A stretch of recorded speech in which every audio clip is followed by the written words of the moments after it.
One of the deadliest and most mysterious fighting forces the ancient world had seen, the Sherden were key to many victories of late New Kingdom Egypt. In a previous episode, we've seen their origin theories, but what about their role in the Egyptian military? The battles they fought and what happened to these murderous mercenaries after the battles of Jai and the Delta? Did they disappear from history without a trace, or did they leave a lasting legacy?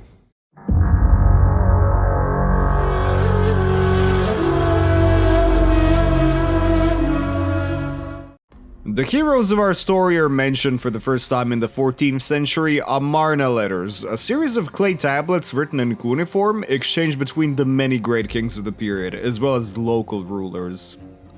These Shirdanu served as mercenaries in Gubla, the Phoenician city of Byblos, which was under Egyptian dominion before some of them got the smart idea to defect to Amuru. This is where the future interpretation of Sherden as mercenaries and raiders comes from, and most scholars take it for granted that the Shirdanu of the Amarna period are the same Sherden. Now, who knows how many undiscovered Amarna letters exist forever lost to history, and maybe some of them could shed a brighter light on the origin of Sherden, or maybe even more mysterious sea people. Either way, it wasn't uncommon to hire foreign mercenaries from across the sea to protect the pharaoh's interest, as we have fragmentary evidence of even Greek mercenaries being recruited.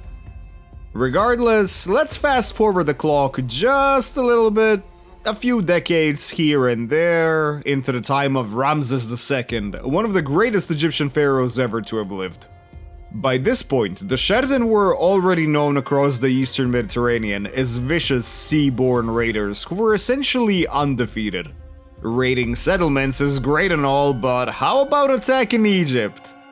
Yeah, turns out that wasn't the brightest idea. Even though it was just his second year of rule, the young pharaoh crushed the Shardana in what is assumed to be a coastal raid. While we don't have the full details of the battle, we have inscriptions on the Tanis II stela which tell us the story of the Sherden of rebellious mind, whom none could ever fight against, who came bold-hearted in warships from the midst of the sea, those whom none could withstand. But the pharaoh plundered them by the strength of his valiant arm and carried them off to Egypt as prisoners. And to finish it off, the Aswan stela claims that he has destroyed the warriors of the Great Green. The Delta slumbers and can sleep peacefully. This achievement alone was impressive, but what came next was even crazier. Ramses realized that instead of the traditional Egyptian practice of the honor of gold, it would be smarter to recruit such vicious fighters into the army. And that's exactly what he did.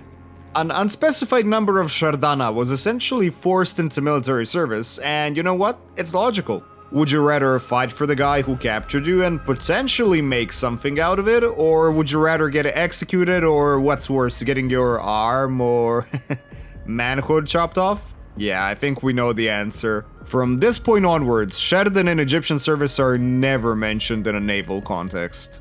To integrate the Sherden into the Egyptian military system, which, by the way, if you want to learn more about, click that link on the top, Ramses ordered the construction of additional Nakhtu forts which would house all foreigners in Egyptian service.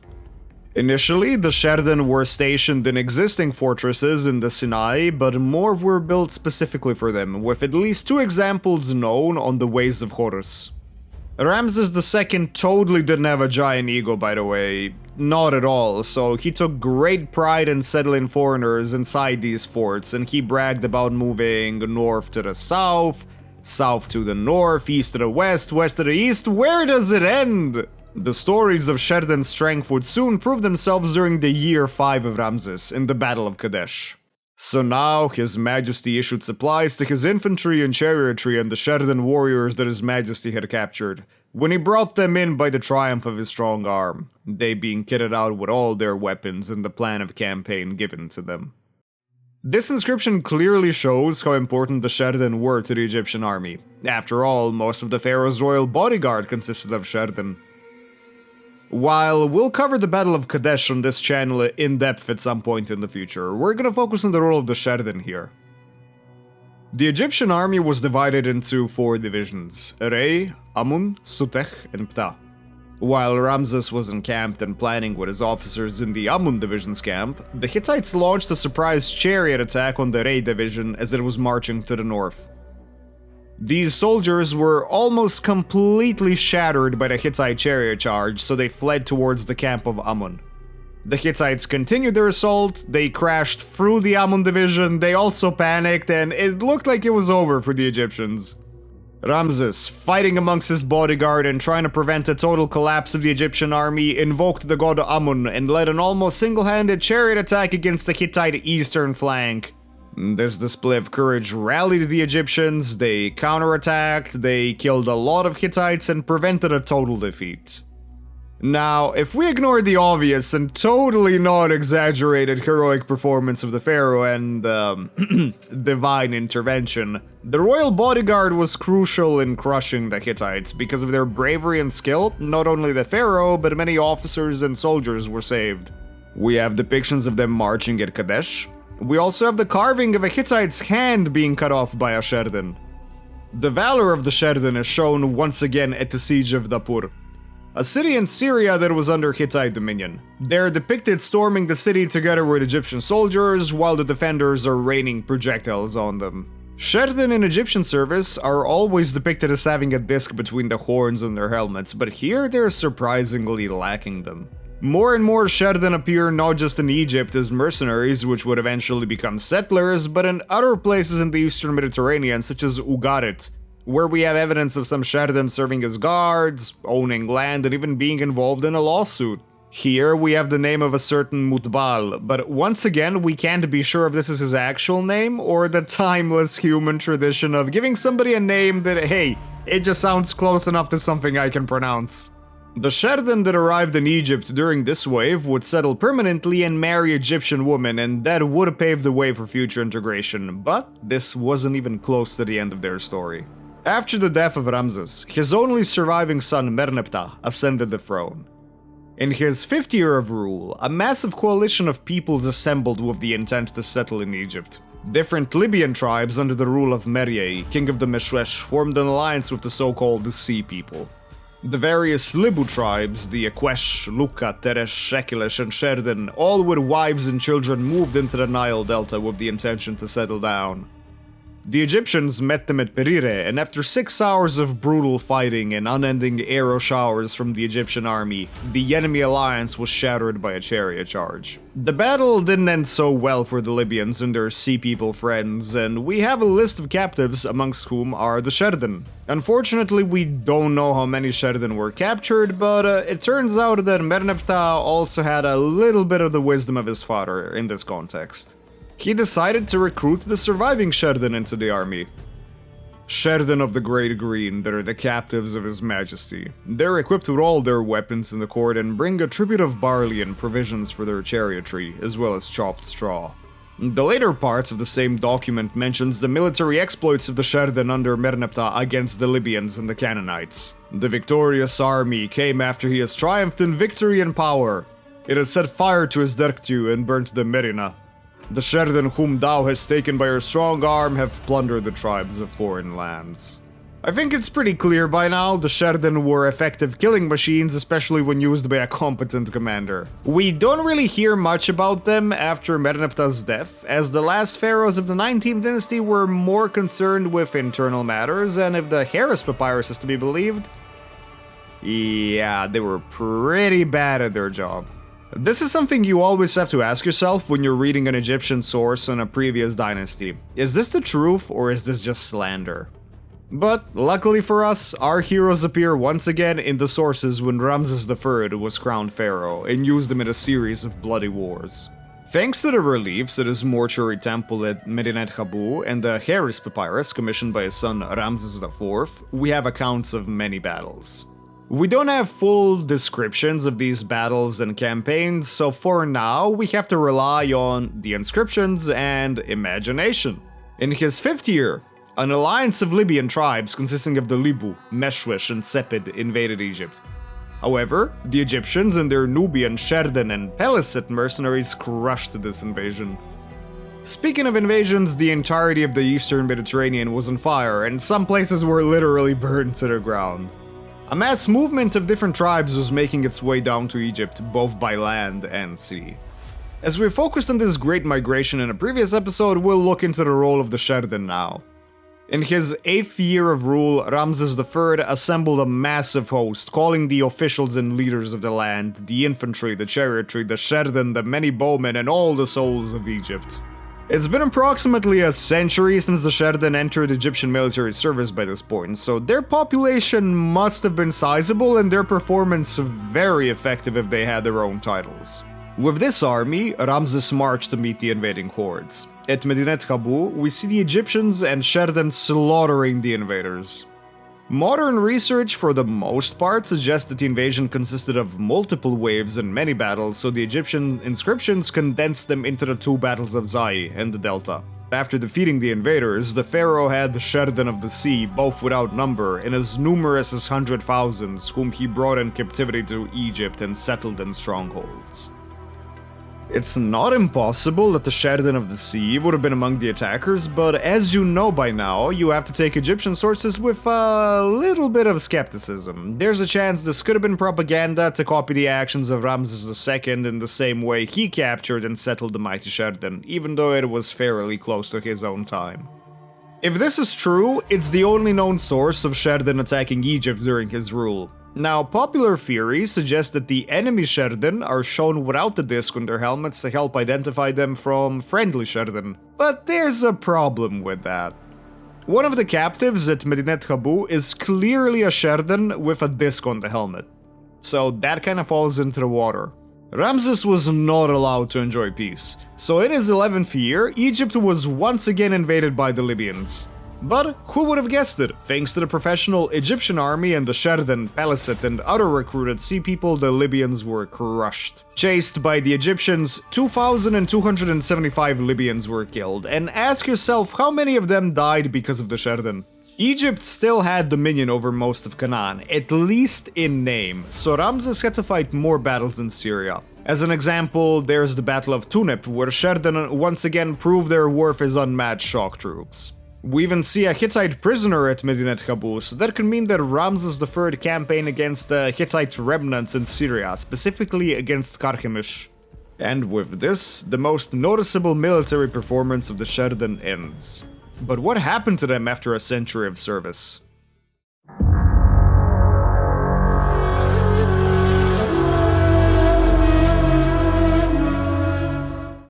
We already know that some Sherden settled in Egypt during the rule of Ramses II, as well as the increased presence by the time of Ramses III. Land could have been purchased or granted after extensive military service. That comes as no surprise, but we have evidence of land being granted and houses, so-called, being constructed already during the time of Ramses II. What is shocking though is that according to some sources, such as the Wilbur Papyrus, they appear as massive landowners. Out of the 59 Sherden landowners in this document, 42 had lands the same size as the priests, standard bearers, and other high-ranking individuals, instead of the regular soldiers' share of land. Not only that, but we find out in the same source that Sherden land was hereditary, as it was cultivated by the hand of their children. We also have a clear distinction between different social statuses of the Sherden, as some are mentioned as living and working on the fields belonging to the other Egyptians and Sherden. So not only were they Egypt's deadliest fighters for a century, but now they were on their way to fully integrate into society with other jobs as well, such as stablemaster or beekeeper. Wait a moment, can you just imagine a giant angry dude with a horned helmet being a beekeeper? Yeah, I'm having troubles with that. All the Sherden from the previous sources have Egyptian names, and they've been settled across all of Egypt. Some sources even mention Upper Egypt or even garrisons in Nubia. Throughout the following centuries, we still see the term Sherden being used. During the reign of Ramses XI, we have 2 Sherden with Egyptian names, Pkamen and Setemenu, serving as witnesses as well as Setemenu's wife. The Sherden witnesses demonstrates that they could be legally and socially able to act in such a role, and another Sherden, Hori, is a messenger and a weapon purchase. Our final sources are dated to the rule of Osorkon II, where there's a mention of the fields of Sherden controlled by the prophet Hor. And probably the most important source, the stela of Paidsef. He calls himself Paidsef, Sherden soldier of the great fortress.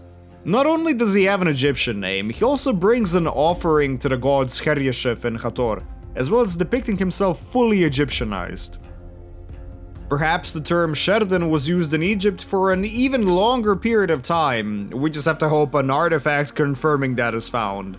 So, as we can see, the term Sherden was used in Egypt long after the trials of the 12th century. It was an ethnic designator. It could have also been a designator for the military role, but eventually there was no need for them to fight in the same capacity, so the name still had weight, however. All these names, titles, and privileges just goes to show how important the Sherden were to Egypt, both in a military service and after that as a sort of special class, one might even say. Hey, come on, their heritage was definitely worth it. Eventually, they're fully Egyptianized and perfectly functioning members of society that still cling on to their old heritage, at least in name only. Outside of Egypt, there seems to be a number of Sherdens settled in southern Canaan. In the Onomasticon of Amenhotep, the Peleset, Cheker, and Sherden are listed as occupying cities in southern Canaan. We don't have any written sources from their side. It would make things a lot easier, but it's assumed they blended into the greater Canaanite population in some areas while also contributing to the future so-called Philistine element. But what about Sardinia? This is a controversial topic that's almost as old as the archaeology of Sea People. While we've previously discussed the many theories of their origin, something that's relevant here is the potential appearance of the earliest Bronzetti figures and stone warrior statues dated to around 1100 to 1000 BC. Not only do they have horns, some of them have feathered headdresses similar to the Peleset. Some of the Bronzetti even display armor that could have been similar to some heavier Levantine armor used in this time period. This would also coincide with the decline of the Nuraghi, which stopped being built around this time. Genetic testing done on Bronze Age Sardinian skeletons shows that they were pretty much the same as the previous period outside of minor influences from the Eastern Mediterranean and Levant. This is easily explained by Cypriot, Mycenaean, and eventual Phoenician merchants. The Sherden in Egypt married native women, so that could also be a similar case in the Levant. But let's simplify it, Levantine DNA is a bit more prevalent towards the Iron Age, but that's easily explainable with Phoenician colonization. The Nora stone, the first evidence of Phoenician script outside of the Levant, mentions Sherden. Perhaps they applied it based on the inhabitants, or because they had Sherden among their own ranks. That's been a topic of debate for a long time. Hopefully future archaeological evidence will pop up and give us a much clearer picture, because believe me, it's desperately needed in this case. And with this, we put an end to this chapter in the Book of the Sherden. Hopefully there's gonna be more chapters to write, because hey, thank you archaeology, maybe you do find something evident, but hey, we're just gonna have to wait until that time. I hope you enjoyed the video. It took a lot of time doing research and going through news sources as well. As always, it's interesting to me and I hope you enjoyed it as well. Making something like this, honestly, it does take a lot of time, so any shares, likes, or even subscribing if you're crazy enough, you know it is very well appreciated. Stay tuned because there's more historical content coming your way, and you're probably not gonna guess what's coming next. So until the next time...